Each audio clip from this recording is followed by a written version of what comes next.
Bien, bonjour à tous et toutes. Bienvenue dans ce nouveau Web Social Café. Aujourd'hui consacré donc à la formation professionnelle des salariés.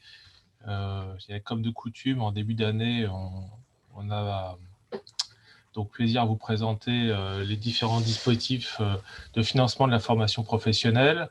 Alors, il n'y a pas que des bonnes nouvelles, parce que vous allez le voir, les fonds de la formation à disposition font plutôt que sur une pente descendante, je dirais, en termes de volume, et donc on va vous expliquer pourquoi.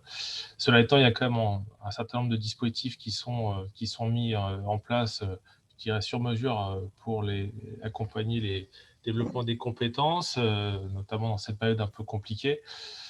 Donc on va y revenir, et pour cela, donc, on va bénéficier de l'appui de deux personnes qui travaillent donc au niveau de l'OPCO Atlas, donc l'opérateur de compétences Atlas, que sont Isabelle Fleury et Isabelle Estacaille. Donc je vais leur donner l'occasion de se présenter et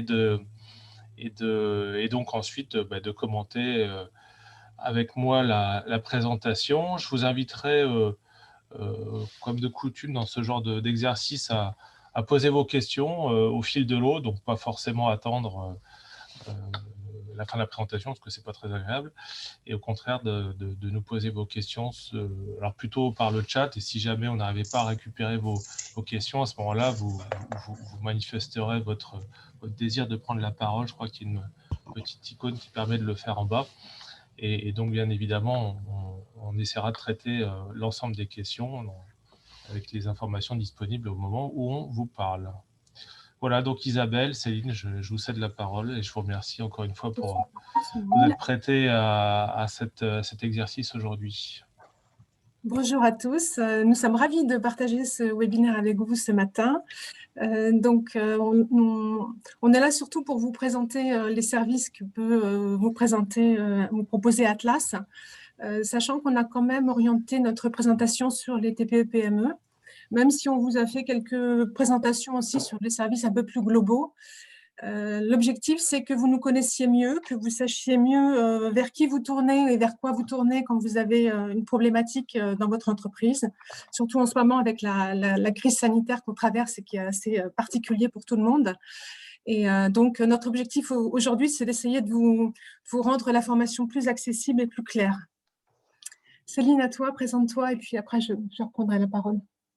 Merci Isabelle. Donc bonjour à tous. Donc Céline Estacaille, je suis donc conseillère à l'OPCO Atlas et anciennement FAFIEC depuis 3 ans maintenant. Donc moi je suis sur l'Île-de-France et du coup j'interviens moi sur un périmètre. Alors nos portefeuilles changent régulièrement, mais là je suis sur une partie effectivement des Yvelines et sur le 1er arrondissement. Donc, vous le verrez effectivement à l'issue de la présentation, on vous donnera évidemment les contacts à avoir à l'OPCO, et notamment effectivement l'idée c'est que là on fasse une présentation générale, mais bien évidemment sur des besoins en formation et votre accompagnement plus spécifique et individualisé, il faudra se rapprocher évidemment de votre conseiller attitré pour mettre en place tous vos projets de formation avec Atlas. Alors, moi, je voudrais juste avoir une information parce que je vois 2 slides et ce n'est pas très simple pour les présenter. Je les vois très, très petites. Est-ce qu'il y a possibilité d'en voir une seule? Tu en vois 2, toi aussi, Céline? Oui, oui. Oui. Alors, attendez, donc je vais arrêter ma... Parce qu'on voit à chaque fois la suivante. D'accord, je vais arrêter mon partage d'écran. D'accord. Ok. Je m'en dis juste une petite seconde.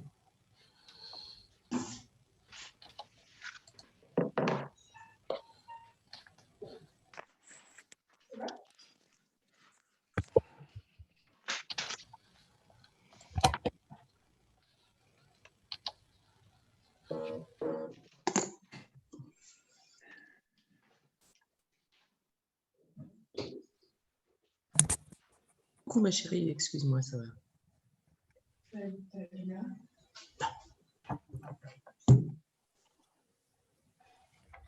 Voilà, donc là, vous devriez voir uniquement le... Oui, essayez de le mettre en bas, là, voilà. Si ça marche, en diaporama. Ah non, ça ne marche pas. D'accord, ok. Donc, on va le laisser comme ça. Simplement, on a le fichier.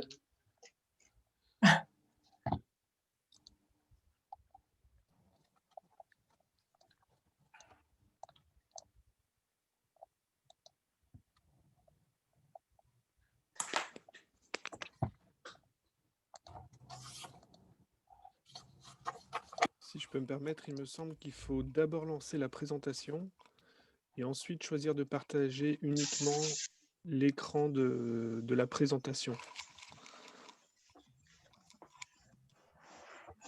Voilà, je vois qu'il y a des personnes plus expertes, merci.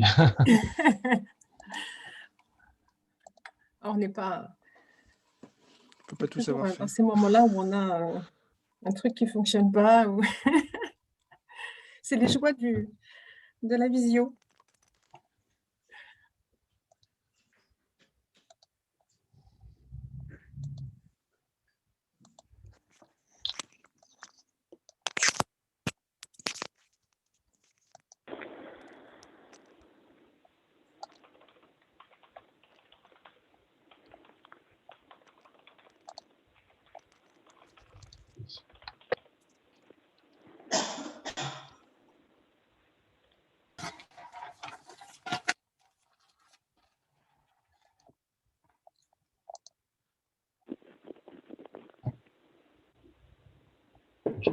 Présentation.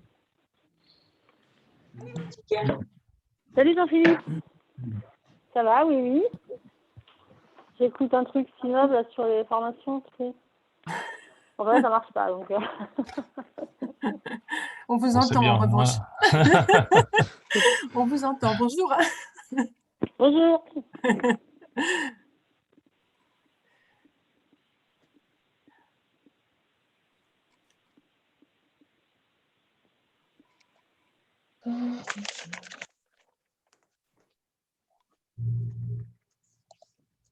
Non, ça fait rien, Dominique. On va. Ah, c'est bon là? Oui, très bien. Super. Impeccable. Impeccable. Voilà, excusez-moi. Moi, je vous en prie. Bien. Allez, Alors, c'est juste parti. c'est parti, voilà. Juste pour vous donner donc une vue globale d'Atlas, parce que je ne sais pas si tous vous avez la connaissance des différents secteurs sur lesquels on agit. Donc, Atlas, c'est principalement 4 secteurs, les assurances, les banques, le conseil et la finance.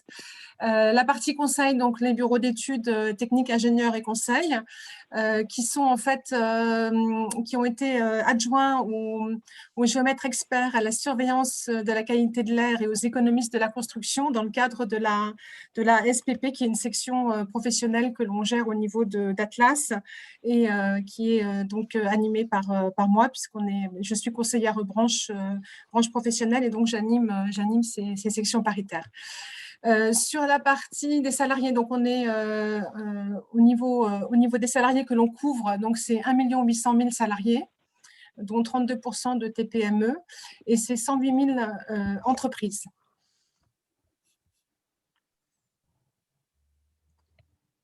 Voilà, et donc la branche dans laquelle nous sommes, donc la branche des bureaux d'études techniques, sur l'ensemble, c'est 1 million de salariés donc, et 70 000 entreprises. Donc une part très significative de locaux. Hein.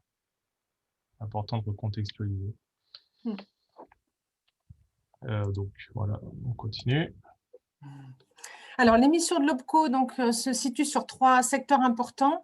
Le premier, c'est accompagner les branches professionnelles sur toute la politique emploi-formation, sur la politique alternance, dans le cadre des observatoires prospectifs, puisqu'en fait, il y a des études qui sont faites régulièrement sur les métiers et sur donc toute la mobilité et tout ce qui peut permettre d'accompagner surtout en ce moment les entreprises. Donc, on a quand même pas mal d'études sur le Covid actuellement et sur l'impact du Covid, mais pas que. Il y a aussi la numérisation et tout ce qui est tous les sujets aujourd'hui qui nous permettent de nous préparer, et notamment dans le cadre de la reconversion collective dont on parle beaucoup, donc ces observatoires vont permettre vraiment d'accompagner justement toutes ces actions-là. Donc on travaille aussi sur la GPEC, les certifications professionnelles et puis la promotion des métiers. Le deuxième secteur important, donc, c'est l'accompagnement des entreprises, et Céline travaille sur ce secteur-là, puisqu'en fait, elle est sur le terrain. Donc, nos conseillers sur le terrain sont là pour faciliter les démarches, pour aider à la définition des besoins en compétences, optimiser les financements, c'est-à-dire qu'effectivement, on a toute une série d'aides financières, mais après, c'est laquelle choisir et à quel moment et quelle est la stratégie à mener. Et c'est là où le conseiller est vraiment très, très important pour l'entreprise, puisqu'il adapte effectivement au contexte de l'entreprise et à ses difficultés ou à ses projets actuels. On agit également dans le recrutement puisqu'on accompagne sur les contrats d'apprentissage, les contrats de professionnalisation.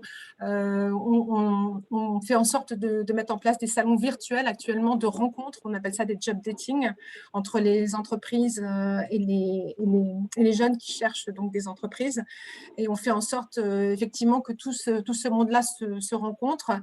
De même qu'on a aussi des sites internet qui permettent de mettre en ligne les annonces pour les recrutements et que les jeunes puissent rencontrer les entreprises. Et ensuite, donc, le troisième point, c'est, alors là encore, ce sont beaucoup les conseillers qui le font puisqu'ils sont vraiment sur les territoires, c'est développer des relations durables avec les partenaires institutionnels, nationaux et régionaux. Donc, c'est en fait tout ce qui nous permet d'avoir les cofinancements, que ce soit au niveau national ou même au niveau européen, avec le FSE. Et donc ça, c'est vraiment au niveau des… Ouais, parce que moi, j'ai peur qu'il y ait des enquêtes, je te le dis. S'il vous plaît, est-ce que vous pouvez couper vos micros? Merci. Et donc, et les conseils régionaux qui en ce moment sont très très à l'œuvre sur le fait d'aider en fait les entreprises actuellement. Et donc, ces conseils régionaux sont rencontrés par nos conseillers qui sont sur le terrain. N'hésitez pas à me dire, Dominique, s'il y a des questions, hein, surtout. Ouais, on vous le signalera. Alors, on continue. Alors, la formation, alors juste pour vous donner une idée des sommes que l'on gère, des dossiers et des bénéficiaires qu'on a accompagnés en 2020. Donc, au niveau de l'engagement en 2020, on a engagé 1,53 milliard sur la formation, mais tout dispositif confondu, y compris apprentissage, les contrats pro, vraiment tous les dispositifs sur lesquels on intervient, y compris les engagements pour les sommes qui nous ont été données par l'État, c'est-à-dire toute la partie FNE formation, dont vous avez peut-être entendu parler, pour accompagner les entreprises qui étaient en activité partielle. On a géré 210 000 dossiers pour 346 000 bénéficiaires. Donc, parmi ces sommes, on avait une partie qui, effectivement, aidait en contexte de crise. Et donc là, on a eu 58 250 bénéficiaires qui ont été accompagnés pour sortir de… Enfin, en tous les cas, pour être en formation pendant leur activité partielle et pour pouvoir maintenir leurs compétences. Et puis, pour la formation en alternance, alors vous savez qu'on a une année record en 2020, puisqu'on a plus de 450 000 contrats au niveau national qui ont été mis en place. En tous les cas, sur la branche, il y en a 70 000 en 2020 qui ont été mis en place par la branche, c'est-à-dire une augmentation de 20% du nombre de contrats par rapport à 2019. Quelques chiffres encore pour Voilà, textualiser c'est juste pour que toujours vous au niveau de la voyez, branche. Voilà, c'est vrai que c'est vraiment global, mais c'était pour vraiment vous remettre dans le contexte de l'activité d'Atlas et après de l'activité de la branche. La branche, c'est quand même 487 millions de collectes chaque année qui sont donc effectuées par Atlas encore pendant un an. Après, ce sera l'URSSAF.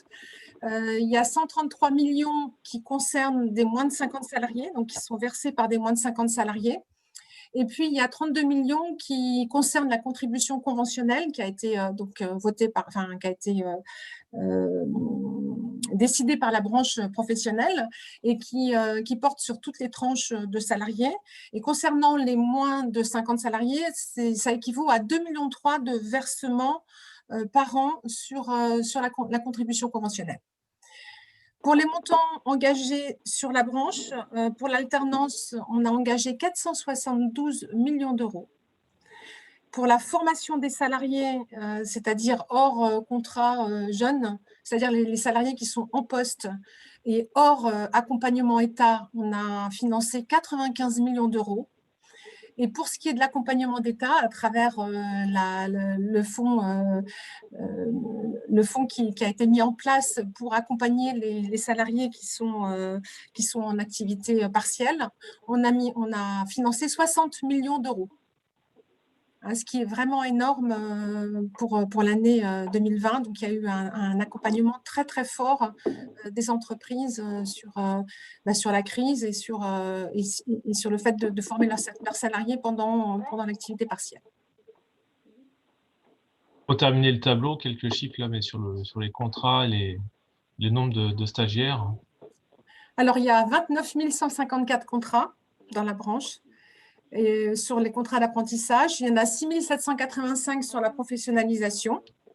Et puis, on a un dispositif dans la branche qui est les actions collectives, qui a été mis en place grâce justement à cette contribution conventionnelle.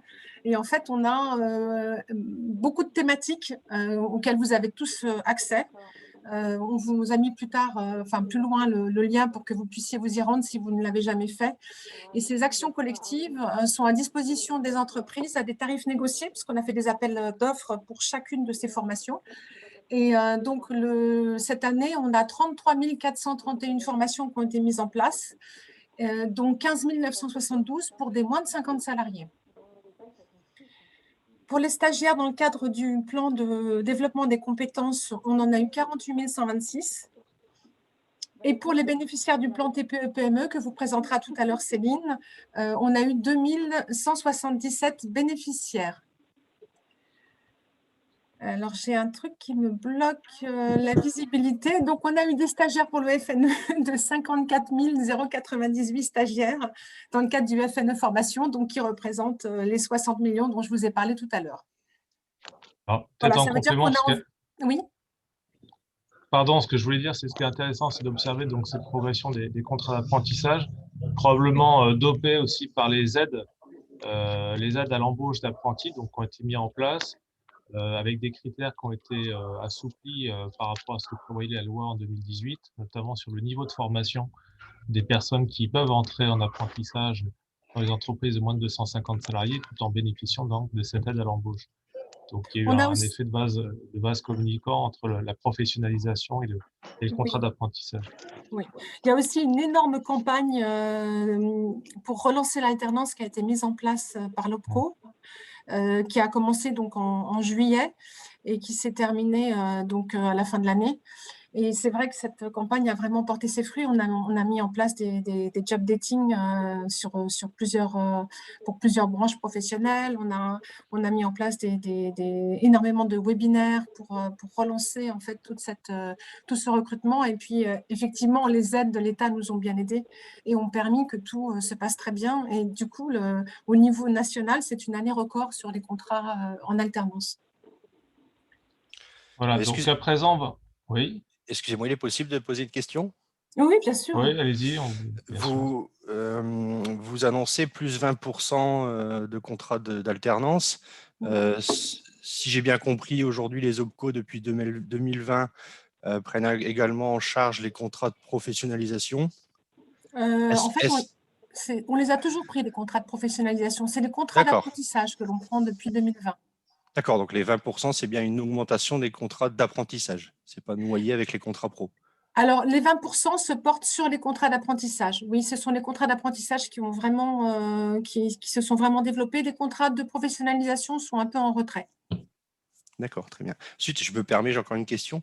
Au début, vous avez annoncé que vous avez traité 250 000 dossiers pour 346 000 bénéficiaires. Les bénéficiaires, ce sont les entreprises qui souscrivent à l'OPCO? Non, ce sont les stagiaires, en fait.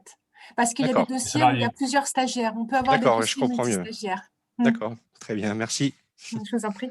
Est-ce qu'il m'est possible de poser une question aussi? C'est Solange Briet. Bonjour Solange. Bonjour. Juste, voilà, j'ai une amie qui est donc syrienne, qui est arrivée comme réfugiée il y a 2 ans, qui est actuellement chez Simplon. Elle termine son parcours de formation chez Simplon. Elle a 36 ans. Elle souhaiterait finalement pouvoir maintenant travailler en alternance. Quelles sont les possibilités pour une personne de son âge à ce stade-là de l'année, etc. Elle a 36 ans. Céline, tu as une idée? Oui, parce que vous êtes conseillère, je crois. Oui, parce que Céline, c'est la vraie conseillère. C'est celle qui conseille les entreprises. Alors, 36 ans, que possibilité de faire du contrat. C'était ingénieur, hein. C'était quelqu'un qui était ingénieur et qui a fait donc une formation Simplon de plusieurs mois. Ingénieur. Donc, il y aura possibilité uniquement sur du contrat de professionnalisation puisqu'elle a plus de 29 ans. Ah oui. D'accord. Là, il n'y aura que cette possibilité-là. Par contre, obligation d'être inscrit à Pôle emploi. Alors, pas forcément voilà, de bénéficier des aides, mais en tout cas d'avoir au moins une inscription pour pouvoir bénéficier du contrat de professionnalisation au-delà de 26 ans. D'accord. Et là, la plateforme qui existait dans la branche pour essayer de mettre en contact les entreprises et les personnes qui cherchaient un contrat d'alternance n'existe, enfin, je veux dire, elle n'est pas utilisable à cet âge-là ou. On a un job dating là bientôt, je crois, il n'est pas encore passé, c'est février. Ça. Ouais. Je vais vous l'envoyer, Solange. Parfait, merci beaucoup. Merci. Moi aussi, j'ai une question, excusez-moi, c'est Sandra. Bonjour. Bonjour. Je vois 48 000 stagiaires dans le cadre du PDC. C'est le plan de développement des compétences, c'est ça? Oui, c'est ça. C'est ça. Et c'est financé par l'Opco Atlas? Oui, alors c'est en fait le plan de développement des compétences est financé par la collecte que les entreprises versent, mais cette collecte, on la reverse à France Compétences depuis la réforme. Donc France Compétences ensuite réattribue aux OPCO en fonction de la présence des entreprises, c'est-à-dire que dans chaque OPCO, on a un nombre d'entreprises de moins de 50 salariés. Et en fonction de la présence de ce nombre d'entreprises, on a des montants qui nous sont alloués.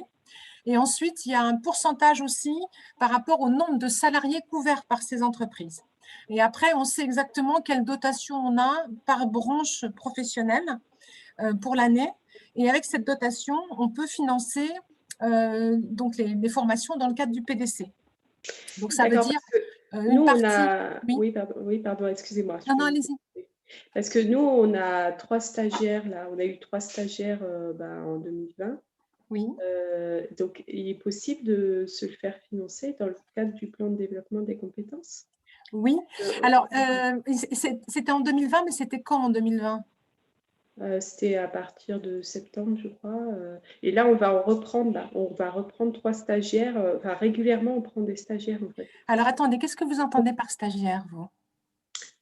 Des gens qui sont à l'école, enfin des non. jeunes. Ah non, d'accord. Non. Oui, d'accord. Quand on dit stagiaire, ce sont des gens qui sont en formation, c'est-à-dire, par exemple, si vous allez en stage pour apprendre, on va dire l'anglais, même si c'est vraiment le sujet transverse, on va dire. Bon, vous allez en formation pour apprendre de l'anglais, vous, salarié, à ce moment-là, vous êtes stagiaire de la formation professionnelle. D'accord. Donc là, effectivement, comme vous êtes en formation, nous, on prend en charge les coûts. Alors, bien sûr, chaque entreprise, on le verra tout à l'heure, a un plafond annuel qu'elle ne peut pas dépasser. Mais en tous les cas, elle a un budget chaque année pour financer son plan de développement des compétences. Et en fonction de l'attribution qu'on a au niveau de l'OPCO, on est obligé d'ajuster les critères. Et c'est pour ça que Dominique Tissot disait tout à l'heure que c'est une année un petit peu difficile parce qu'effectivement, on a une baisse des dotations France Compétences sur le PDC. Après, pour les stagiaires, nous, on intervient, mais sur les contrats, c'est quand les gens sont salariés, c'est-à-dire quand il y a un contrat de professionnalisation ou un contrat d'apprentissage. Mais le stagiaire que vous rémunérez, que vous indemnisez dans votre entreprise lorsqu'il vient faire un stage, nous, on n'intervient pas. D'accord. Ok, très bien. Merci. Et je vous en prie. Je vous propose qu'à présent, donc on justement rentre un petit peu plus dans les critères, les dispositifs tels qu'ils se présentent en 2021. On a pris le parti avec Isabelle de mettre la focale notamment sur deux dispositifs en particulier qui nous semblent assez adaptés justement au profil des TPE-PME. Et donc, nous souhaitons intéressant d'aller un petit peu plus dans le détail sur ces dispositifs, bien que effectivement ils coexistent à côté d'autres sur lesquels on ira un peu plus rapidement. Oui, en fait, on a vraiment axé sur les TPE-PME aujourd'hui, puisque donc, on en avait discuté avec Dominique Tissot pour préparer la présentation. Et c'est vrai que l'important, c'est vraiment d'axer sur les dispositifs qui peuvent vous aider, surtout en ce moment, avec la situation qu'on vit. Parce que, en fait, la prestation d'appui conseil RH que va vous présenter Céline, c'est une prestation qu'on met en place depuis un petit moment maintenant, toute l'année 2020, elle a été mise en place et elle est là justement pour aider l'entreprise pour développer donc ses compétences et aussi faire un diagnostic. Donc, je laisse Céline vous présenter tout ça et je reviendrai tout à l'heure. Du coup, merci Isabelle. Donc oui, effectivement, comme tu le précisais, l'idée, effectivement, c'est de pouvoir accompagner les entreprises sur la structuration aussi de leurs fonctions RH. Donc, 2 grandes familles de prestations sont accessibles, qui était déjà le cas sur les années précédentes. On retrouve des diagnostics d'une part et des prestations d'accompagnement d'autre part. Donc, sur les diagnostics, on va avoir 2 types de diagnostics. Le diagnostic individuel, du coup, qui est plutôt lié à une personne. Du coup, on fait un petit état des lieux des compétences. Et un diagnostic plutôt collectif où là, on ne fait pas du coup l'état des lieux d'une personne, mais plutôt d'un poste en particulier. On prend souvent l'exemple des managers, par exemple. On va se demander qu'est-ce qu'on attend effectivement du poste de manager dans notre entreprise, comment on fait pour atteindre des objectifs communs, mesurer peut-être les écarts entre certains managers pour que effectivement certains aillent sur des missions plus larges, d'autres effectivement sur des actions de formation parce qu'il y a un besoin. Voilà, on est plus sur cette logique-là. Et on a 2 types de prestations d'accompagnement, donc la structuration de la fonction RH. Donc là, l'idée, c'est que le cabinet conseil peut vous accompagner sur un grand nombre de problématiques RH. Je vais vous donner des exemples, mais ce n'est pas du tout exhaustif, mais on peut avoir, par exemple, vous aider à monter votre plan de développement des compétences, par exemple. On peut avoir la refonte des fiches de poste, la mise en place du CSE dans l'entreprise. On peut avoir aussi la mise en place d'une GPEC, maintenant GEPP, avec le nouveau nom dans l'entreprise pour pouvoir faire des aires de mobilité. Enfin, l'idée, c'est que vous avez une problématique RH, un cabinet peut être là, effectivement, pour vous accompagner à la mise en place. Et la gestion des potentiels et des talents. Donc là, l'idée, c'est plutôt comment fidéliser les potentiels dans l'entreprise et comment en attirer de nouveaux. Souvent, on prend l'exemple, si une entreprise est confrontée, par exemple, à du turnover, voilà, on travaille, par exemple, sur la marque employeur.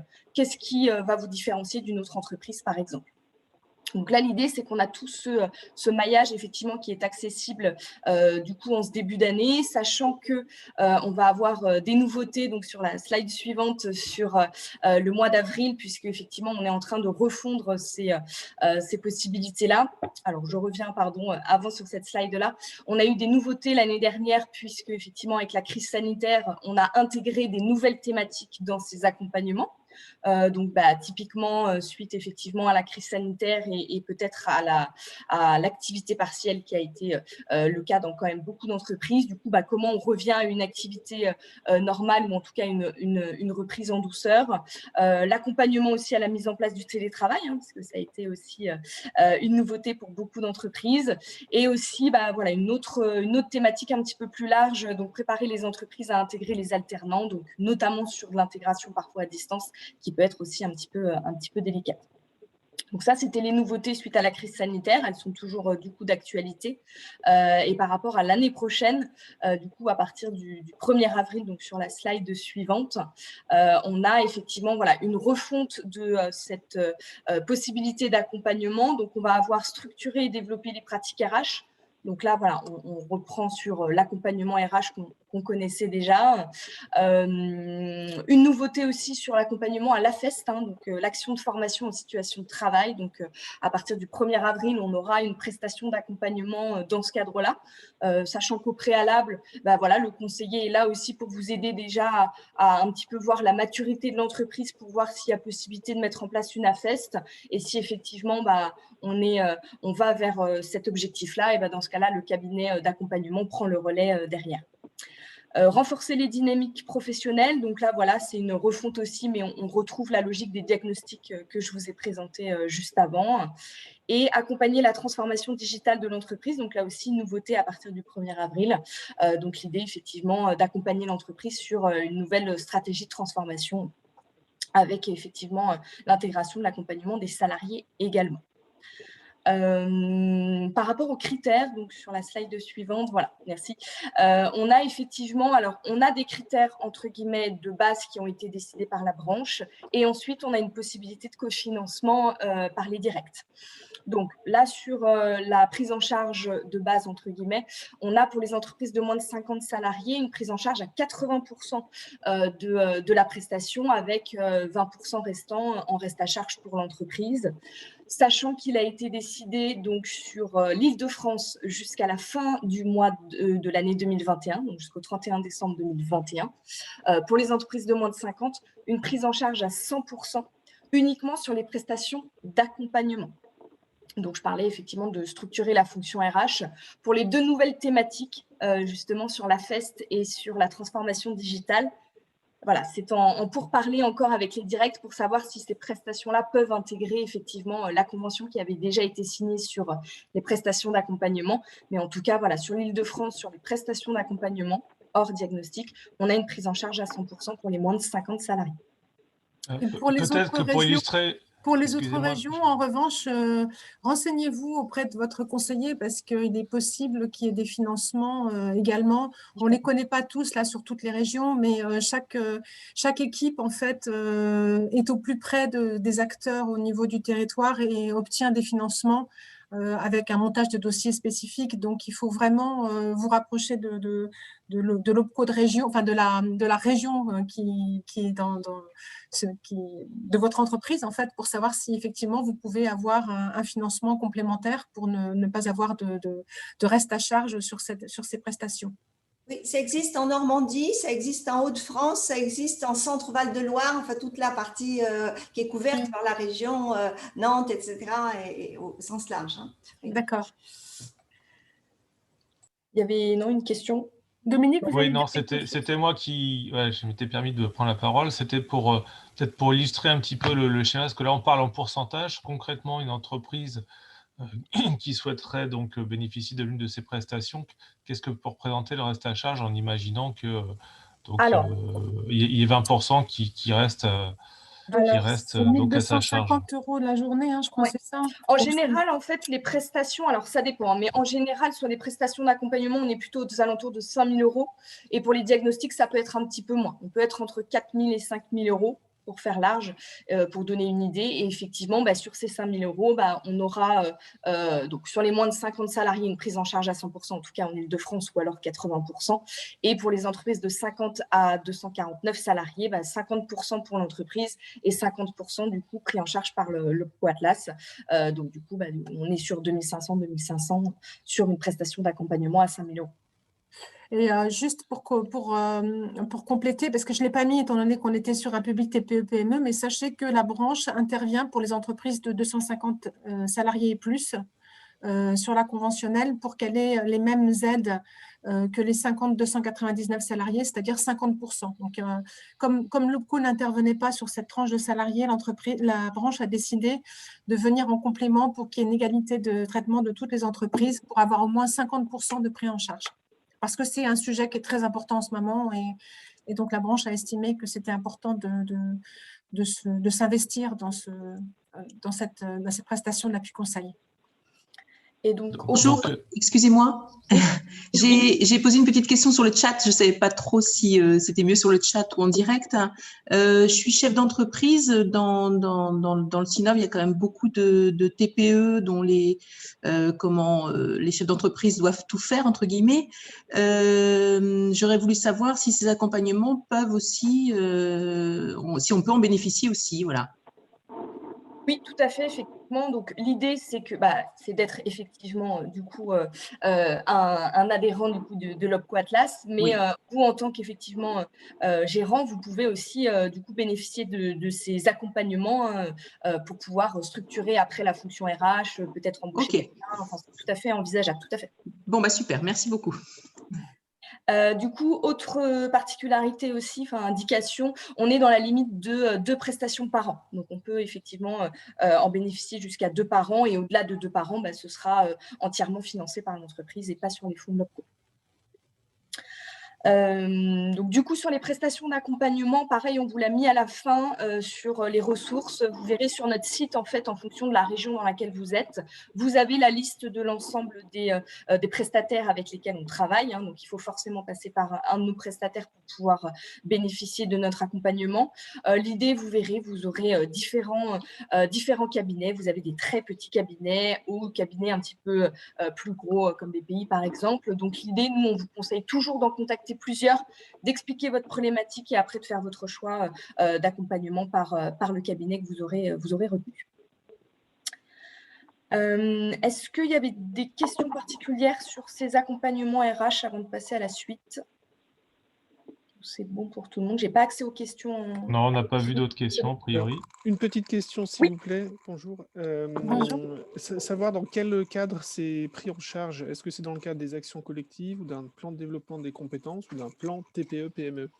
Aucun des trois. D'accord, c'est quelque chose à part. Exactement. C'est quelque chose à part. Ok.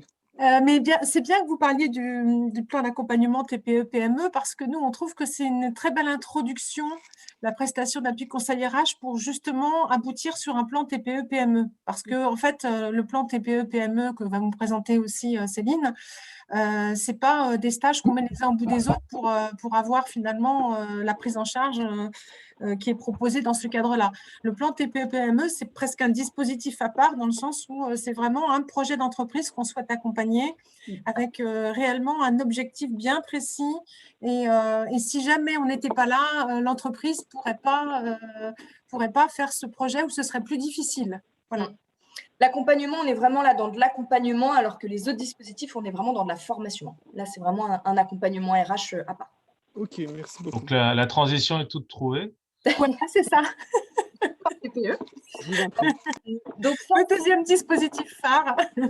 C'est un autre du coup dispositif de la branche donc là qui a été mis en place avec la possibilité donc pour les entreprises de moins de 50 salariés de pouvoir en fait proposer un plan d'action en termes de formation à l'OPCO. C'est-à-dire que l'idée, c'est de pouvoir, à travers un argumentaire, hein, parce que là, il faut vraiment le dissocier du plan de développement des compétences standards. Hein, ce n'est pas une enveloppe dans laquelle vous pouvez piocher comme vous voulez. Hein. L'idée, c'est de pouvoir, à travers donc, un argumentaire, expliquer un petit peu la situation de l'entreprise avec, quel est votre marché, quels sont vos clients, quelle est votre concurrence, et aujourd'hui, quelles problématiques vous rencontrez sur votre marché. Et ensuite, par rapport à cette problématique, comment vous, en termes d'axe stratégique pour l'entreprise, qu'est-ce que vous mettez en place et comment ça se traduit en action de formation? Et en fait, ce plan donc TPE, TPME, donc peut-être nous après présenter à notre délégué régional pour validation et ensuite effectivement les partenaires sociaux ont aussi un visuel sur tout ce qui a été décidé pour pouvoir mettre en place uniquement un projet stratégique d'entreprise. Je m'explique, je vous donne des exemples, là aussi c'est pas du tout exhaustif, mais on peut avoir par exemple, je me lance sur un nouveau marché, je développe un nouveau service. Aujourd'hui, j'externalise une compétence que j'ai envie d'internaliser aujourd'hui pour avoir un contrôle sur la chaîne de valeur en globalité. On peut avoir aussi, notamment effectivement dans le consulting, des clients qui ont de plus en plus envie d'avoir effectivement un accompagnement du début du projet à l'élaboration du projet jusqu'à sa mise en place, alors que peut-être aujourd'hui on était juste sur l'élaboration et il va falloir effectivement élargir l'éventail par exemple. Beaucoup d'entreprises qui répondent aussi à des appels à projets. Donc, pour répondre à des appels à projets, il y a parfois des obligations d'avoir un certain nombre de certifications. Donc, voilà, c'est des exemples, ce n'est pas exhaustif, mais juste pour que vous ayez en tête qu'on est vraiment sur une stratégie d'entreprise. On ne va pas retrouver sur ce plan TPE des formations en anglais, par exemple, des formations en Excel. On est vraiment, l'idée, ce n'est pas de faire son plan de développement des compétences de l'année et de le mettre sur le dispositif plan TPE, TPME. On n'est pas du tout là-dessus. Donc, l'idée, vous travaillez là aussi avec votre conseiller, effectivement, à travers le questionnaire qu'il va vous transmettre et que vous allez lui remettre, voir ensemble, effectivement, si on est bien sur un projet stratégique d'entreprise, sachant que ça peut concerner une action de formation ou plusieurs actions de formation, et ça peut concerner un salarié ou plusieurs salariés. L'idée, c'est que quand vous allez faire votre plan d'action effectivement sur ce dispositif-là, l'idée, ça va être aussi de bien anticiper vos besoins. parce que vous pouvez très bien avoir sur ce plan une action de formation qui commencera dans 2 mois, une action de formation qui commencera dans 4, une formation qui commencera dans 6 mois. Mais l'idée, c'est de tout présenter en une seule fois. Du coup, si on passe à la slide d'après sur les critères de prise en charge, donc l'idée, c'est que vous avez une enveloppe, en fait, sur un projet à 15 000 €. L'OPCO Atlas intervient à hauteur de 75% du coût pédagogique, soit, donc, on vous l'a mis, 11 250 €. On ne pourra jamais aller au-delà de 11 250 €. C'est-à-dire que même si vous avez un projet à 20 000 €, on ne dépassera pas les 11 250 €. Et à l'inverse, si vous avez un projet à 8 000 €, ben on plafonnera à 75% du coût pédagogique. D'accord ? Volontairement, là, aujourd'hui, on n'est pas rentré dans le détail parce qu'il y a aussi des plafonds si la formation est en intra-entreprise ou en inter-entreprise. On n'a pas voulu vous noyer là aujourd'hui. L'idée, c'est que si vous avez effectivement ce projet de formation et si vous envisagez effectivement des projets stratégiques pour votre entreprise, rapprochez-vous de votre conseiller et effectivement, après, le conseiller vous fera une simulation de financement s'il y a validation de votre projet à hauteur de combien on le prendra en charge. Mais l'idée, c'est ça. Une enveloppe, effectivement, de 11 250 € maximum. Et l'importance aussi, ce qui est important de retenir, c'est la franchise. C'est-à-dire que quand vous présentez un plan TPE, TPME et qu'il est validé, vous ne pouvez pas le remobiliser avant 2 ans. D'où l'intérêt, effectivement, quand vous faites votre projet, de bien anticiper vos besoins quand c'est possible. Ce n'est pas toujours possible et en plus, dans la situation actuelle, ça l'est encore moins. Mais l'idée, effectivement, de pouvoir aussi mettre dans votre plan des formations qui commencent un peu plus tard, toujours dans cette logique de projet stratégique d'entreprise. Alors, j'imagine que j'ai peut-être des questions. J'ai une question, oui. Oui. Excusez-moi.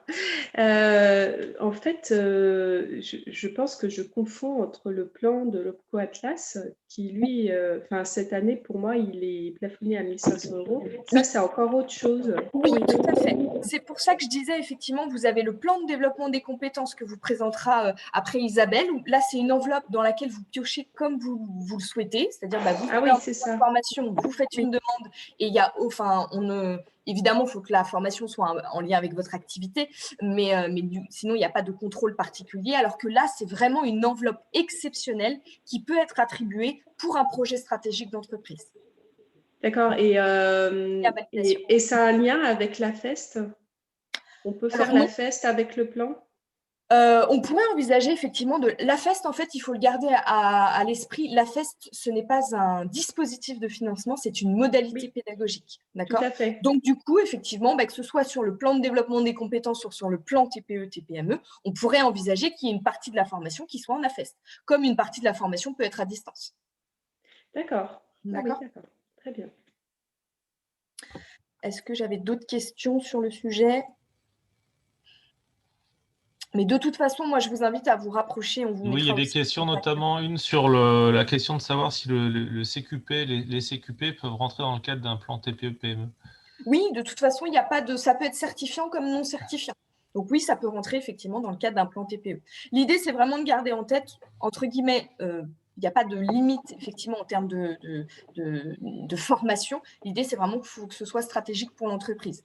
Autre information aussi par rapport à ça, il faut que ce soit un dispositif qui soit mobilisé pour des formations que vous ne retrouvez pas dans d'autres dispositifs. Je prends l'exemple des actions collectives. Si vous avez une formation qui est accessible en action collective et que vous la mettez dans votre plan TPE, on va vous demander de le justifier. Alors, parfois, ça s'entend. Vous pouvez très bien dire le programme qui est défini dans le cadre des actions collectives ne me convient pas. Il me faut quelque chose de effectivement beaucoup plus adapté à mon besoin. Et dans ce cas-là, pas de problème. Mais effectivement, il faut à chaque fois le justifier. Et si c'est effectivement le programme, on le retrouve dans le cadre de nos actions collectives, on vous dira ça, on ne le met pas dans le plan TPE, ce sera dans le cadre de vos actions collectives. Et pour revenir sur le CQP, par exemple, effectivement, cette année, puisque l'accord de formation a été étendu, l'accord de branche, si jamais le salarié décide de prendre son CPF, la branche complète complètement à 100% les coûts dans le cadre de ce CQP. Donc, c'est pour ça, et c'est là où c'est très intéressant le rôle de Céline, c'est qu'en entreprise, justement, elle a en tête tous ces dispositifs. Nous, on accompagne les conseillers, bien sûr, pour redescendre, bien sûr, toute la politique de la branche. Donc, ils sont bien au courant de tous les dispositifs et ils sont là, justement, pour, en fait, jouer avec les différentes cartes et vous trouver la solution la plus adaptée, celle qui va optimiser votre budget, évidemment, et qui va vous permettre de de ne pas prendre sur des fonds qui sont réservés sur d'autres dispositifs. Et c'est en ça que vraiment le conseiller est très important sur le terrain. Est-ce qu'il y avait d'autres questions sur ce dispositif-là? On passe à la suite. La suite, c'est les critères justement des dispositifs plus traditionnels, si j'ose dire, dont fait partie le plan de développement des compétences. En introduction, je disais que c'était sur ce registre-là que l'année 2021 allait être un peu plus compliquée que les années précédentes. Là, on est en plein dans je dirais la mise en œuvre de la réforme de 2018 qui avait prévu de toute façon que une grosse partie des contributions qui ont été évoquées tout à l'heure, en réalité, remontent à un établissement public qui s'appelle France Compétences et qui reverse seulement une quote-part de ces contributions à l'OPCO Atlas et donc aux entreprises. L'autre partie revenant au financement de la formation des demandeurs d'emploi. Donc, si vous constatez, et c'est le cas, des baisses dans les plafonds, dans les niveaux de prise en charge, on va le voir tout à l'heure, c'est pas du fait de la branche, enfin, c'est pas une volonté de notre côté de mettre des sous quelque part dans une cagnotte ou de créer des poches financières, mais c'est parce que simplement, aujourd'hui, une grosse partie des fonds collectés auprès des entreprises ne reviennent pas aux entreprises. Alors, dans le cadre du plan de développement des compétences, donc c'est effectivement le plan de formation, finalement, l'ancien plan formation de vos salariés. Donc, sur l'année 2021, donc, il y a eu effectivement une baisse de budget annuel de plafond par entreprise. Donc, pour les moins de 5 salariés, donc les entreprises qui ont moins de 5 salariés, le plafond par entreprise est de 1 000 €. Pour les entreprises qui ont 5 à 24 salariés, le plafond est de 1 500 €. Et pour les entreprises qui ont donc 25 à 49 salariés, le plafond par entreprise et par an est de 2 000 €. Donc, ça veut dire que vous avez cette somme en début d'année. Ça n'a rien à voir avec les actions collectives, c'est vraiment à part. C'est vraiment sur les formations sur lesquelles nous, on n'a pas fait de propositions, on n'a pas fait d'appel d'offres sur des organismes de formation. On ne vous propose pas des sessions particulières. Donc, c'est des formations qui sont choisies par vous ou par le salarié et que vous financez sur votre plan de développement des compétences. Elles sont choisies par l'employeur. C'est quand même l'employeur qui fait la demande de prise en charge, de financement. Donc, c'est quand même l'employeur qui… son employeur aussi, voilà. C'est ça que je voulais dire. Il faut être précis. C'est l'employeur qui choisit, oui. Voilà, donc, il y a entre guillemets un droit de tirage de l'entreprise sur le montant indiqué, donc selon son effectif, et il y a une liberté de choix donc, de sa part, évidemment. Il est souhaitable qu'il y ait une discussion, un échange avec le salarié, on est d'accord là-dessus. Mais in fine, c'est quand même le chef d'entreprise qui décide, puisque tout ceci, en plus, a lieu sur le temps de travail. Et donc, la liberté de choix de l'organisme de formation, du thème de la formation, etc., dès lors que l'organisme, évidemment, est référencé comme tel, inscrit au Datadoc, enfin, bon, présente tous les critères qui permettent donc un financement par l'OPCO. Après, donc, les actions collectives de formation, dites ACN. Alors, oui, dites ACN. Donc, ces actions collectives, donc pour les moins de 11 salariés, la limite est de 2 salariés par an et par entreprise, sachant que le salarié peut faire plusieurs stages.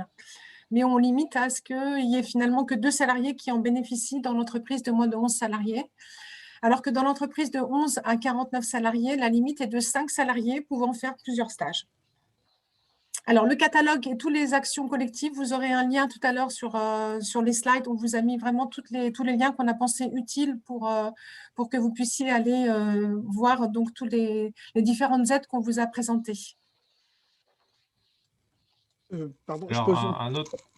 Oui, bien sûr, allez-y. Sur les actions collectives, effectivement, j'ai eu l'occasion, suite à un premier entretien que j'ai eu avec un conseiller Atlas, d'aller voir ce qui était proposé comme formation.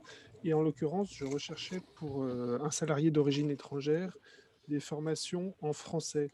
J'ai trouvé énormément de formations en langues étrangères, et notamment en anglais. Par contre, il se trouve qu'il est anglophone, notamment. Donc là, c'est plutôt une formation en français qui m'intéresserait. Je n'ai pas trouvé ça dans les actions collectives. Français langue étrangère. D'accord, ok.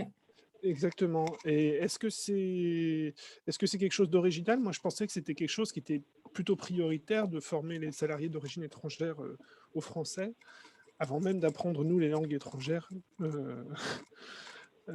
Donc, j'ai été surpris, en fait, de ne pas trouver ça. Donc, est-ce que ça veut dire qu'il faudrait que je me rabatte vers un plan de développement des compétences? Oui. Ok. Cela étant, on retient l'idée.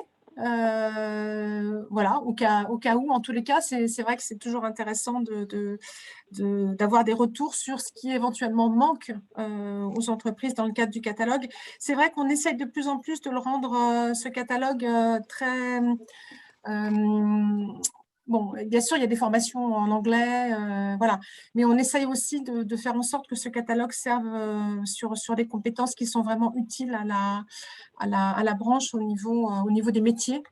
Et ça n'empêche pas, pour autant, surtout qu'on a maintenant des possibilités de réduire les coûts avec les formations à distance également, ça n'empêche pas d'ouvrir à d'autres thèmes qui sont intéressants et qu'on nous remonte. Donc là, du coup, j'ai noté. Et je remonterai pour savoir effectivement pourquoi et s'il y a des projets par rapport à ça. Justement, excusez-moi, j'ai une question aussi. En action collective, notre entreprise est référencée Datadoc et on aurait une formation en fait à proposer. Donc, c'est à vous que je dois m'adresser.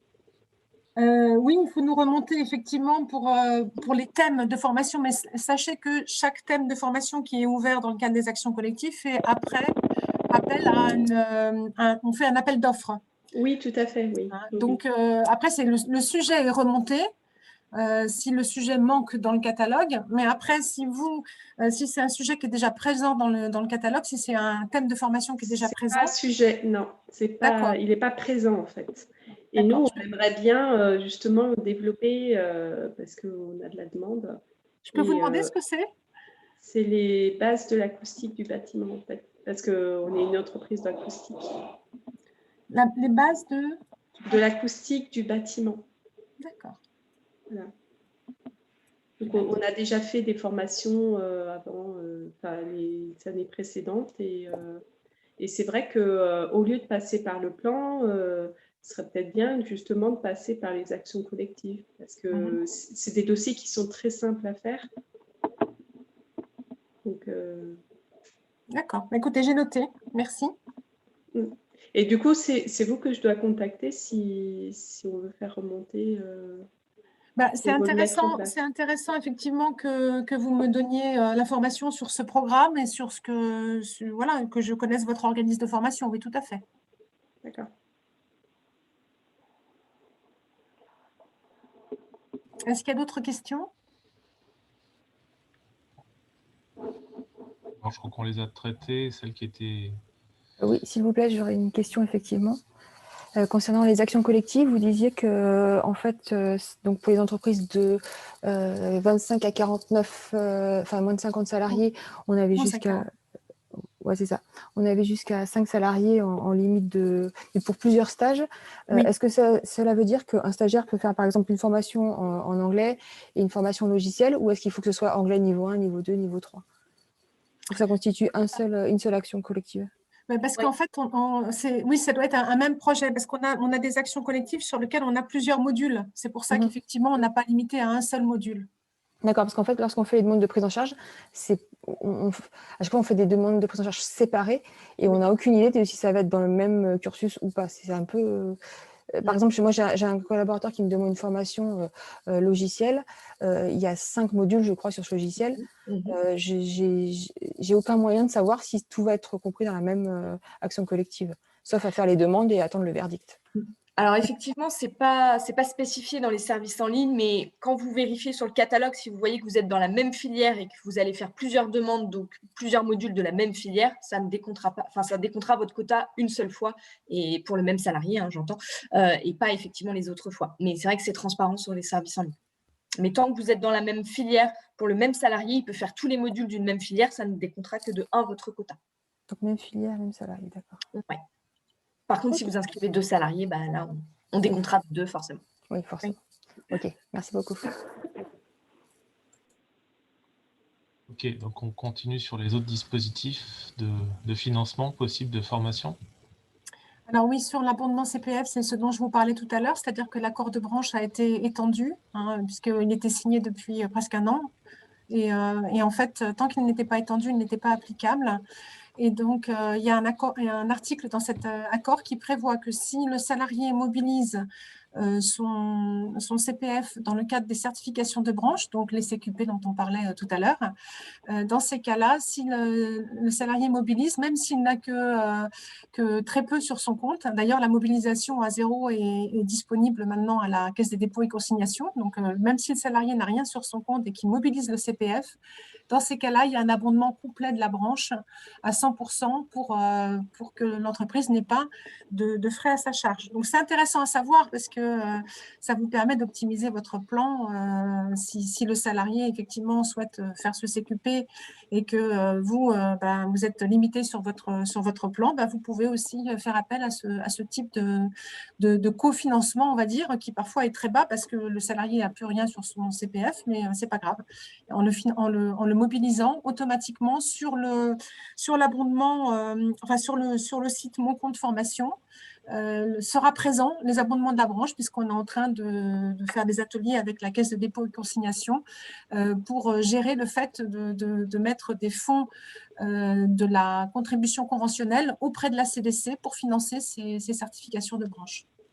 Donc, vous avez une liste. Alors, ne vous inquiétez pas, il n'y en a pas 15, il y en a 14, parce qu'il y a un CQP qui n'est pas au RNCP, qui est donc le CQP BIM, qui n'est pas donc dans la liste, mais normalement qui est appelé à y être lorsqu'on aura réglé ce problème.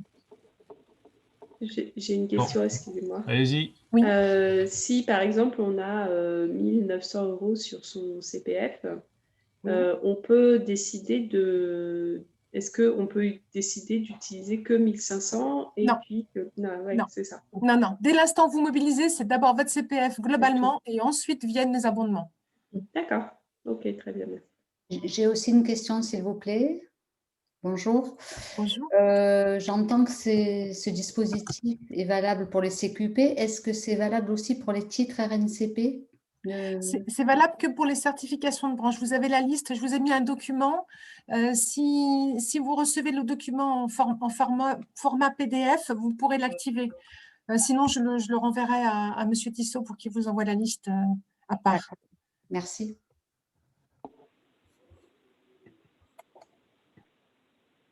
On continue sur les autres dispositifs. Alors, l'abondement est-il valable pour les présidents assimilés salariés? Je vois.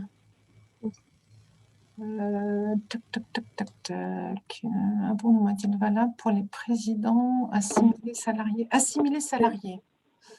Je pense qu'à partir du moment où il y a un compteur CPF et à partir du moment où la Caisse des dépôts va abonder sur ce CQP, il n'y a pas de... je ne pense pas que ça pose problème du coup sur la prise en charge de la part de la CDC. De la part de la CDC, mais après, c'est l'abondement branche. Si la personne est assimilée salariée, ça veut dire que... Elle a versé des contributions quand même à ce titre. Est-ce qu'elle verse des contributions à ce titre? Voilà. Est-ce que elle rentre dans la masse salariale? Si oui, dans ces cas-là, il n'y a aucun problème. Puisque, évidemment, c'est financé avec la contribution branche. Donc, c'est normal qu'il n'y ait accès que les entreprises qui versent et les salariés pour lesquels, dont la masse salariale est rentrée dans le calcul du versement. Il y a d'autres questions encore sur ce point. Alors, on les prend. Allez-y, prenez la parole, n'hésitez pas. Alors, d'accord. Est-ce qu'il y a d'autres? Oui. En tous les cas, écrit, il n'y en a pas. Bon. Alors, on continue. Donc, sur le dispositif, le FNE, donc vous l'avez évoqué tout à l'heure, Isabelle, dans le tableau de ce qui a été financé en 2020. Ça peut être intéressant de revenir rapidement dessus. Alors, en 2020, c'était nouveau. Hein. On a été cueillis à froid en mars. Tout le monde a réagi un peu comme il a pu. Donc, voilà. Donc, nous, on a fait des conventions avec la Direct, la DGEFP, pour pouvoir mettre en place ces financements. On a été désignés volontaires pour accompagner le FNE. Ça a été énorme pour nous, puisque c'est évidemment une charge de travail qu'on n'avait pas imaginée. FNE, c'est Fonds national pour l'emploi. Hein. Oui, pardon. C'est pour ça qu'on a mis un lexique à la fin, parce que finalement, on parle beaucoup en acronyme. Donc, en 2020, on a vraiment accompagné les entreprises sur tous les projets. Les conditions, c'était, alors ça a beaucoup évolué de mars à aujourd'hui. Au début, ça devait être une formation distancielle, ça devait être sur le temps où la personne était en activité partielle. Après, on a permis que dans certaines sessions, on mélange avec des gens qui étaient en activité partielle et qui ne l'étaient pas. Ça a évolué différemment.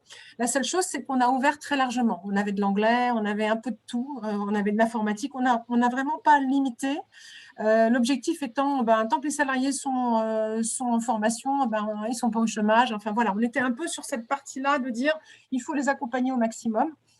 Et d'ailleurs, dans la presse, donc, Elisabeth Borne nous a bien fait comprendre que c'était de l'occupationnel. Donc, l'objectif 2021, c'est justement d'éviter ces formations occupationnelles et d'en faire des formations un peu plus ambitieuses. C'est pour cela qu'aujourd'hui, je ne peux pas vous présenter quelles sont les formations qui vont rentrer dans ce scope, parce qu'en fait, on est encore en train de négocier avec les branches pour voir quelles sont leurs priorités, et ensuite, évidemment, avec la DGEFP pour qu'on puisse vraiment être clair dans notre convention qu'on va signer, qui cette fois-ci va être nationale, puisque l'année dernière, on a signé des conventions au niveau régional, ce qui était compliqué parce qu'on avait des budgets qui étaient éclatés dans différentes régions. Là, on aura un budget global qui sera donc déterminé dans le cadre du FNE, et puis on aura des axes globaux qui seront déterminés aussi. Alors, ce qu'on sait quand même aujourd'hui, c'est que qui sera concerné? Donc, toutes les entreprises qui ont obtenu une autorisation de recours à l'activité partielle ou qui ont vu leur accord APLD, donc activité partielle de longue durée, homologué par la Direct. Alors, vous savez que dans votre branche, vous avez un accord branche étendu qui a été signé sur l'activité partielle de longue durée. Et donc, on aura finalement deux cas. On aura le cas de l'entreprise qui appliquera strictement cet accord APLD de branche, et on aura l'entreprise qui aura son propre accord d'APLD. Sur les salariés qui seront concernés, donc on aura des salariés qui sont placés en activité partielle, mais qui devront être volontaires pour participer aux actions de formation. Donc, il faudra un accord du salarié. On sait que... Quelqu'un veut parler? Non? On sait que les salariés seront des salariés d'une entreprise déclarée en activité partielle. Mais on sait aussi que ça peut être des salariés d'une entreprise en difficulté, mais qui n'est pas encore déclarée ou qui ne se déclarera pas en activité partielle. Donc ça, c'est la nouvelle ouverture. On n'avait pas ça avant. Avant, on était sur le FNE ne concernait que les entreprises en activité et les salariés en activité partielle. Et là, aujourd'hui, on ouvre, et c'est la grande nouveauté, aux salariés d'une entreprise en difficulté.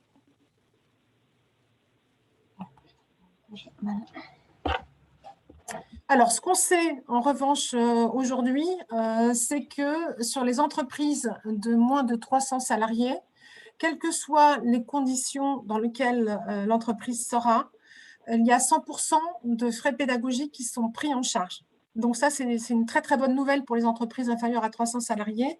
Ça veut dire que, qu'elles soient en activité partielle, qu'elles soient en activité partielle de longue durée, ou que l'entreprise soit en difficulté, elle aura une solution pour financer la formation de ses salariés. Pour les entreprises de 300 à 1000 salariés, donc, on a un différentiel qui était annoncé depuis très longtemps, en fait, qui est l'activité partielle classique sera prise en charge à 70% des frais pédagogiques, et l'entreprise qui est en APLD sera financée à 80% des frais pédagogiques, sachant que la branche professionnelle viendra compléter avec la conventionnelle si l'entreprise applique l'accord de branche stricto sensus. Et puis, pour l'entreprise en difficulté, alors on va voir tout à l'heure, il y a une définition de ce qu'est l'entreprise en difficulté. L'entreprise en difficulté qui sera entre 300 et 1000 salariés aura une prise en charge à 70% des frais pédagogiques et l'entreprise de plus de 1000 salariés aura une prise en charge de 40% des frais pédagogiques. Alors, ce qu'est une entreprise en difficulté. Donc, il faut qu'il y ait une évolution significative d'au moins un indicateur économique, à savoir soit une baisse des commandes, soit une baisse du chiffre d'affaires, soit des pertes d'exploitation ou une dégradation de la trésorerie ou de l'excédent brut d'exploitation. Donc ça, c'est les éléments qui sont listés. Après, on peut en apporter d'autres en fonction de l'activité professionnelle de l'entreprise. Mais en tous les cas, il faut la preuve d'une évolution négative d'un des indicateurs significatifs économiques de l'entreprise. Ensuite, la durée de la baisse, on l'évalue en fonction de la durée de l'entreprise, de la taille de l'entreprise. Si l'entreprise a moins de 11 salariés, cette baisse, elle doit avoir lieu pendant un trimestre. Et si l'entreprise est entre 11 et 50 salariés, elle doit être de 2 trimestres. Donc voilà, vous avez la liste. Après, de toute façon, on va vraiment communiquer beaucoup dans les semaines qui viennent sur le FNE, puisque bien sûr, tout va se préciser. Il faut voir qu'au début des conventionnements avec la Directe et la DGEFP, on est il y a toujours beaucoup de modifications, c'est-à-dire qu'ils changent beaucoup d'avis au début du conventionnement. Donc, il ne faut pas s'inquiéter d'avoir à chaque fois des précisions un petit peu différentes. C'est un calage et automatiquement, c'est toujours un petit peu compliqué au début. Donc, sur le complément, donc j'en ai parlé. Donc, ce qu'il faudra, si jamais l'entreprise, mais ça ne vous concerne pas puisque vous êtes moins de 50 salariés, mais l'entreprise qui appliquera, donc qui aura plus de 300 salariés et qui appliquera l'accord de branche, aura une prise en charge donc, complémentaire de la branche à condition qu'elle remplisse un document qui est une annexe de déclaration unilatérale. Et qui prouve qu'elle applique bien l'accord de branche dans son entreprise.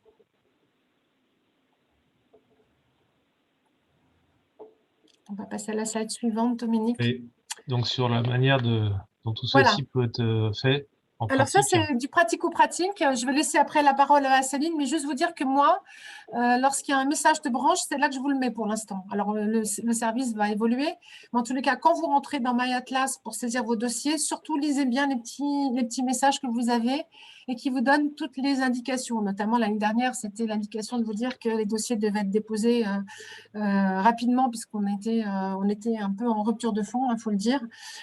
Et puis là, le deuxième message, c'est de vous dire que les dossiers, désormais, doivent être déposés avant le début de formation et de toute façon, avant le 15 décembre 2021, puisque le 15 décembre 2021, on arrête les dépôts les prises en charge de dossiers de la branche qui ont été déposés après le 15 décembre, passeront sur 2022. Donc oui, on voulait vous faire une petite présentation des services en ligne. Alors voilà, je sais qu'il y en a qui sont à l'aise dessus, d'autres moins, sachant que comme le disait Isabelle, on va avoir des nouveaux services en ligne. Alors c'est prévu à la base pour le mois de mars, il y aura peut-être un petit peu de retard, mais en tout cas c'est la date initiale. L'idée, c'est que quand vous accédez effectivement sur vos services en ligne, sur l'onglet du coup entreprise, vous arrivez donc sur ce volet-là, et quand vous voulez faire une demande de prise en charge, puisque tout se fait en ligne, il n'y a plus d'envoi papier.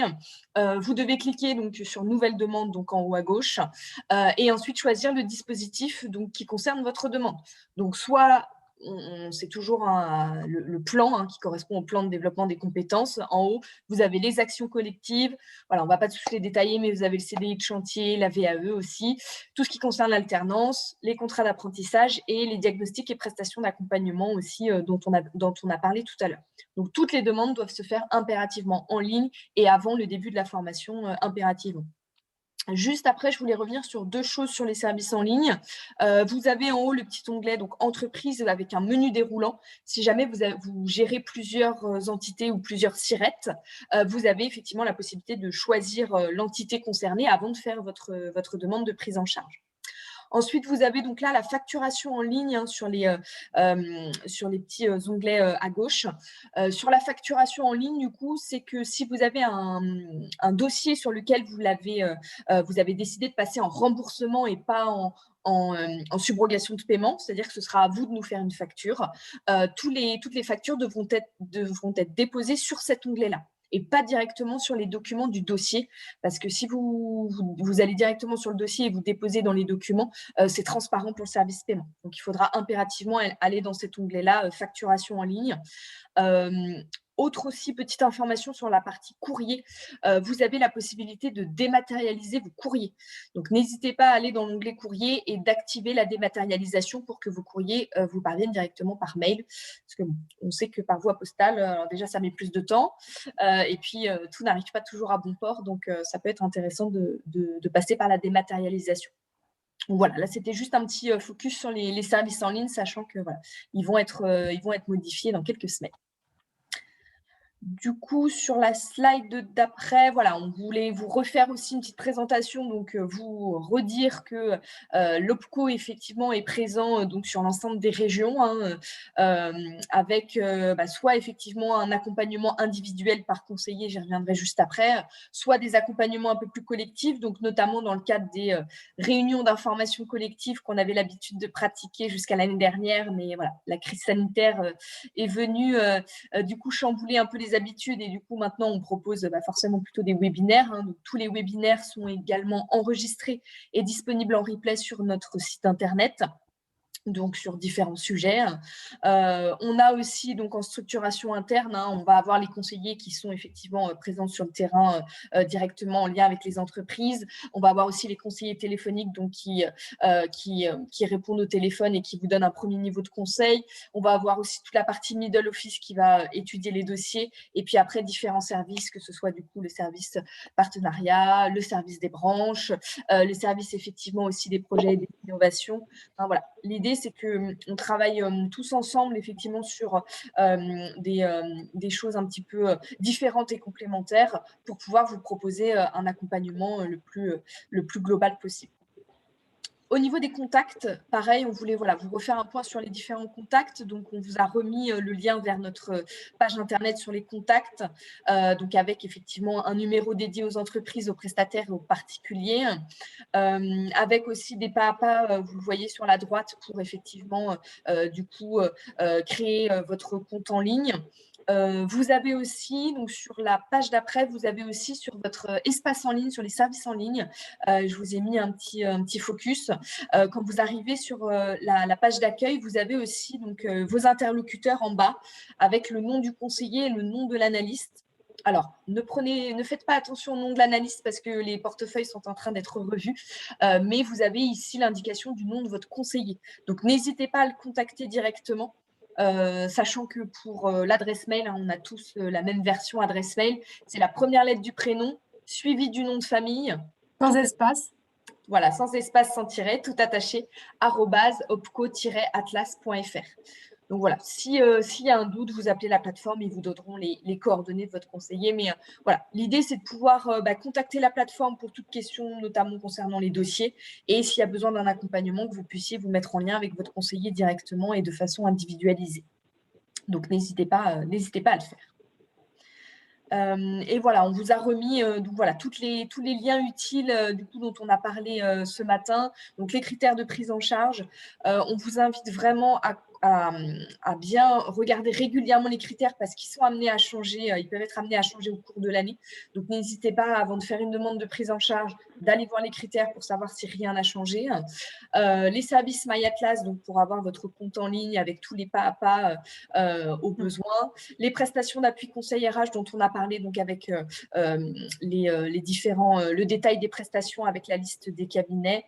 Les actions collectives, donc là, ça vous renvoie vers le catalogue des actions collectives, tout ce qui va être lié à la FEST aussi, avec un certain nombre de choses qu'on a déjà mis en ligne, et avec la prestation d'accompagnement qui va venir, et avec l'aide aussi du conseiller, bien sûr, et le site de l'OPIEC aussi, avec effectivement toutes les études qui peuvent être faites, c'est une ressource aussi formidable sur toutes les fiches de poste que vous pourriez avoir, que vous pourriez du coup utiliser pour vous structurer aussi du coup toute la partie fiche de poste dans votre entreprise. Donc ça, c'est un outil qui est assez intéressant aussi. Et on ne l'a pas remis là dans le lien, mais n'hésitez pas à aller aussi sur notre site internet. Vous avez une boîte à outils tout en haut. Et là, vous avez aussi un nombre de fiches outils, de guides, que ce soit à la destination des salariés ou des employeurs, qui est assez riche. Vous avez les webinaires en replay aussi. Donc voilà, un certain nombre de choses sur lesquelles vous pouvez trouver un maximum d'informations. Vous évoquiez l'évolution des critères en cours d'année. Bon, évidemment, l'idée, c'est quand même de limiter au maximum cette évolution, puisque ça peut provoquer des phénomènes de stop and go. Et effectivement, quand il y a des projets de formation, si d'un seul coup, on se rend compte que les critères changent, ça remet en question pas mal de choses. Donc là, je parle plus au nom de TINOB en tant qu'organisation qui participe à la gouvernance du dispositif. Et de toute façon, évidemment, s'il y a aussi des changements, on en fait une communication auprès des adhérents en complément de ce que fait l'OPCO Atlas. Pour terminer sur cette matinée, un dernier point mais important, on vous a présenté donc les dispositifs, on vous a présenté les opportunités qui sont offertes dans le cadre de l'OPCO Atlas, mais tout ceci n'est possible qu'avec des contributions, vous le savez. Et pour 2021, il y a des changements qui se préparent, qui sont actés. Donc, il nous semblait important de vous les présenter là aujourd'hui. Oui, alors comme vous le savez, nous, en tant qu'OPCO, on collecte jusqu'en 2022. En 2022, c'est l'URSSAF qui va reprendre la collecte auprès de toutes les entreprises, en dehors de la contribution conventionnelle, qui continuera au moins jusqu'en 2024 à être collectée donc, par les OPCO. La grande nouveauté de 2021, c'est que, bien évidemment, puisque l'URSSAF va reprendre, les collectes vont devoir avoir le même rythme, que ce soit les moins de 11 salariés ou les plus de 11 salariés. Donc, l'objectif, c'est de remettre en fait à niveau les moins de 11 salariés qui étaient en retard dans leur collecte par rapport aux autres entreprises, puisqu'en fait, les moins de 11 salariés versent toujours leur collecte de l'année précédente avant le 1er mars de l'année suivante. C'est-à-dire que là, au 1er mars 2021, les entreprises de moins de 11 salariés vont verser leur cotisation sur la masse salariale de 2020. Donc, au 1er mars, cette cotisation, elle reste toujours la même. Donc, vous allez verser 0,55% plus le CPF-CDD, et puis vous allez verser 100% de votre contribution unique de 0,025. Mais en plus, il y a une accélération du calendrier qui fait que, peut-être vous ne l'aviez pas prévu, mais en tous les cas, avant le 15 septembre 2021, vous allez devoir verser en année N, c'est-à-dire bien sûr sur la masse salariale 2020, parce que vous ne connaissez pas la masse salariale 2021, mais ce sera quand même au titre de la masse salariale 2021. Vous allez verser avant le 15 septembre 2021 40% de votre contribution unique, ce qui veut dire que vous allez avoir une somme supplémentaire à budgéter sur cette année qui n'était pas prévue et qui va devoir être versée. Et qui ne concernera que le 0,55, pas la contribution conventionnelle qui reste à verser toujours en mars de l'année donc 2022 du coup. Mais sur cette partie-là, ça vous fait quand même une avance importante, d'autant que vous verserez également 40% de la taxe d'apprentissage.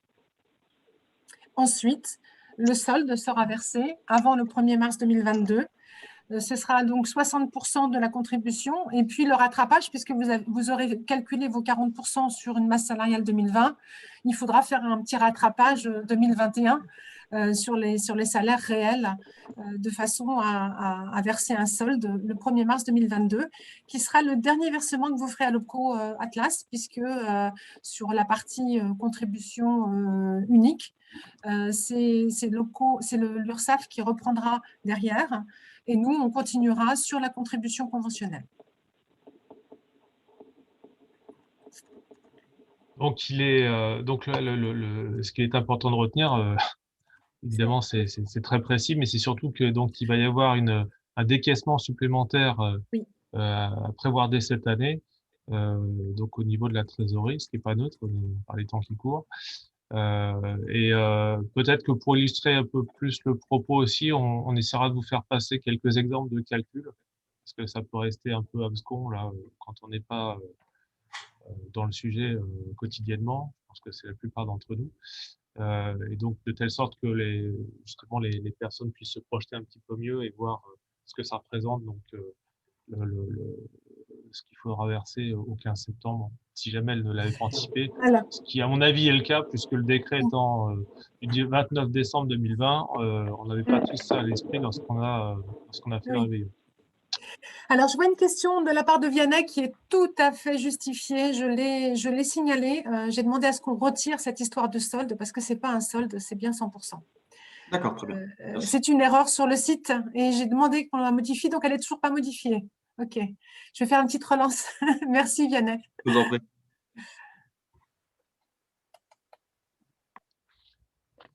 Alors, est-ce qu'il vous reste encore quelques questions ou le sujet est totalement épuisé? Ou est-ce qu'on vous a assommé? En tous les cas, j'espère que ça vous a bien apporté beaucoup d'éléments et que ça va vous aider sur l'année 2021 dans le cadre de votre formation, votre plan de formation. Et puis voilà, on est à votre disposition. Vous connaissez le format des adresses mail, donc n'hésitez pas à contacter vos conseillers, votre conseiller, et je crois que c'est encore ça le message essentiel de la matinée, hein. Appuyez-vous sur le réseau des conseillers, et forcément quelqu'un qui doit être capable de répondre à vos différentes questions, particulièrement sur le montage des projets un peu plus complexes de type plan TPE-PME, comme on l'a vu tout à l'heure. Tout à fait. Merci, c'était très clair et très complet. Voilà, donc il nous reste alors il y aura un petit lexique, hein, c'est ça que vous évoquiez tout à l'heure, Isabelle. C'est un petit clin d'œil pour le jargon qu'on a pu utiliser. Alors après, à vous de l'enrichir, hein. Par exemple, il y a encore GPEC, mais il n'y a pas le nouveau terme de la GPEC. Donc voilà, vous pouvez rajouter des choses, en profiter. Voilà. J'ai juste une question concernant le CPF. Je ne sais pas si c'est vrai, mais on m'a dit qu'en fait, normalement, on le cumule d'année en année et qu'à partir de juin, on ne le cumulerait plus. Non, ce n'est pas ça. C'est qu'en fait, vous avez jusqu'en juin pour déclarer vos heures diff. Vous savez que vous aviez des heures diff. D'ailleurs, oui, c'est bien que vous en parliez parce qu'on avait prévu de faire un petit rappel avec Céline aujourd'hui. En fait, les heures diff de vos salariés, il faut les alerter là-dessus parce qu'en fait, ils ont jusqu'au 30 juin pour les déclarer auprès de la CDC, enfin sur leur compte, mon compte formation. Donc, il y a une attestation qui date… alors, attendez, elle date de quand cette C'est 2014, je crois. 2014, hein, 31 décembre. Merci, Céline. Donc, au 31 décembre, vous devez avoir eu soit sur votre fiche de paye ou soit sur une attestation à part, en tous les cas, la preuve qu'à cette date-là, vous aviez tant d'heures pour vous. Et si vous ne les avez jamais déclarées, il faut les déclarer avant le 30 juin. Alors, moi, pour mon compte personnel, je crois que mon entreprise d'avant n'avait jamais déclaré ses heures, en fait. C'est mon entreprise qui n'a pas déclaré. Donc, du coup, elles sont perdues. Non, vous pouvez… Enfin, j'espère que l'entreprise, si elle existe toujours, cette entreprise, vous pouvez la contacter. Elle n'existe plus? Non, elle n'existe plus. Est-ce que vous avez un dernier bulletin de salaire qu'elle vous a donné au 31 décembre 2014? Oui. Est-ce que vous avez bien tout regardé au niveau des détails, s'il n'y a pas une indication comme quoi vous avez des heures diff au 31 décembre? Je n'ai pas regardé, mais ouais, je pourrais. C'est vrai que... Regardez. Et puis, quand vous les avez quittés aussi, normalement, sur les documents qu'ils vous remettent, peut-être Non, que ils vous m'ont n'avez pas pas fait remis. attention. Non? Non, ils ne l'ont pas remis. Et est-ce qu'ils ont fait une déclaration à Pôle emploi? Des fois, c'est cette déclaration à Pôle emploi où ils donnent le nombre d'heures Bah, diff. c'est un petit peu mon souci. En fait, je pense qu'ils ne l'ont pas faite. Mais c'est un peu ça qui me fait peur. Je pense qu'ils ne l'ont pas Bah, fait de leur côté. c'est pour ça hein, que le DIF, entre autres, a été abandonné au titre du CPF. Hein. C'est vrai que le DIF était aux mains de l'employeur et puis Oui. effectivement, on ne savait pas toujours où on en était. Donc, mais c'est vrai que là, cette transition, du coup, fait parfois difficulté avec les anciens employeurs parce qu'on n'a pas forcément, effectivement, reçu l'information. Mais sans attestation ou en tout cas sans fiche de paye sur lesquelles c'est précisé, malheureusement, vous ne pourrez pas enregistrer vos heures puisqu'une fois que vous enregistrez, on vous demande de télécharger le justificatif. D'accord, oui. Ouais. Bah, je vais essayer quand même de regarder sur ma fiche de paye. D'accord. Oui, vérifiez quand même. Très bien. Merci beaucoup. Et pour le coup, tous ces documents-là, vous nous les envoyez par mail? Oui, c'est justement ce que posait comme question Estelle Moquet. Oui, tout à fait. On va tout envoyer par mail de façon à ce que vous ayez les informations. Alors, après, comment vous faites habituellement, Dominique? Vous renvoyez Oui, bah, la conférence donc, est en replay aussi sur notre site et on met à disposition les documents. Donc, c'est ce sera mis en ligne sur le site internet des Sinov. D'accord. Très bien. Voilà. Merci beaucoup. Bah, écoutez, s'il n'y a pas d'autres questions, moi je propose qu'on clôture. Je remercie évidemment Isabelle et Céline pour cette présentation qui était très riche. Et je vous invite à participer au prochain Web Social Café qui aura lieu le 17 février, qui sera consacré à la conclusion des accords d'entreprise. Voilà, il y a plein de choses à savoir sur la manière de conclure un accord d'entreprise, y compris dans une TPE où il n'y a pas ni représentant du personnel, ni délégués syndicaux. Merci beaucoup à tous et toutes. Merci à tous. Merci. Au revoir. Merci. Au revoir. Au revoir. Au revoir. Au revoir.